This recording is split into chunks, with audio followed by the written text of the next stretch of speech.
Hey, what's happening, everybody? So, it's a nice day today. This humidity is probably about 65% right now, so it's going to be pretty awesome. So, in this video, I want to talk about the critical importance to detail. So, everything to your proper ratio in your cups, to how you are blending your colors and or your pastes and your micas. This is all really important to keep an eye on. So when you use epoxy on boxes as well as art canvases, when you use mica, I don't know exactly why this happens, but when you're using mica in general and you put down your flood of whatever the epoxy is, a lot of times it will recreate itself on that canvas or on that subwoofer box. So when you put your coloring in, you put it in, you say, oh man, this looks awesome, man. I'm keeping it just like this. I'm not brushing it in or anything. Be aware what you initially put down on that box is going to differ from when it actually cures. It may be extreme, it may not be extreme. I think it has something to do with maybe epoxy coming in contact with certain chemicals in woods or something. But what you'll notice, I don't think I have any examples that I could really show at this point. I gotta wait until I build another box. But basically when you put the epoxy down, when it comes in contact with certain areas on the box, it will literally spread itself apart. I really want to show you what I'm talking about. Hold on. It's got to be somewhere on this box over here. Because it typically happens. It typically happens regardless of what project. Hold on, let me see. Nothing really there. Oh well. Let me see.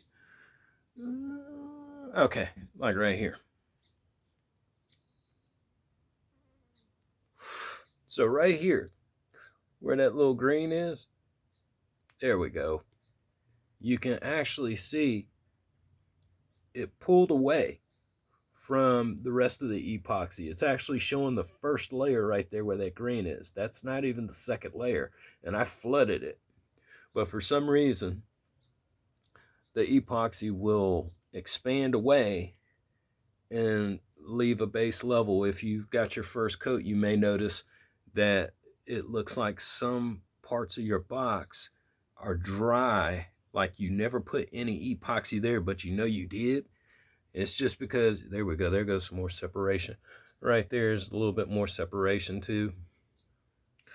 Let's see, better example. It really happens a lot on the sides. It may be with the tape. Like right there. You see, hold on. Right there. So again, it actually moved away and went back to the first layer. One way you can get around this is you go ahead and you let it cure. Hold on. My fake stand, aka my ashtray. So when you have parts of your box where the epoxy spreads away and it leaves bare spots or spots back to your first layer, let it cure as is. Because in that area, it slopes down. After that's cured, go back with a bead of epoxy, not a lot, but a bead of epoxy, and put a drip in it. And if it's still not leveled out with the rest of the box, put another drip, put another drip, put enough drips to where it levels back out to where the rest of the cured epoxy is. And then that way it'll actually look flush. Now, from an artist perspective, or my perspective, I like it when it happens. It actually looks pretty cool. But I know for y'all who are looking for the seamlessness of it all, that's how you go about resolving that or correcting that issue. So yeah, it may be contamination, it may be something, and you know, yeah, it's a headache, but you know, it's the love and joys of what you do. In the end, it's still a tight project.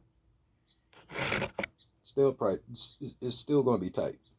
Doesn't matter. So with that being said, I'm going to move on to the next subject, which is basically curing. Peace.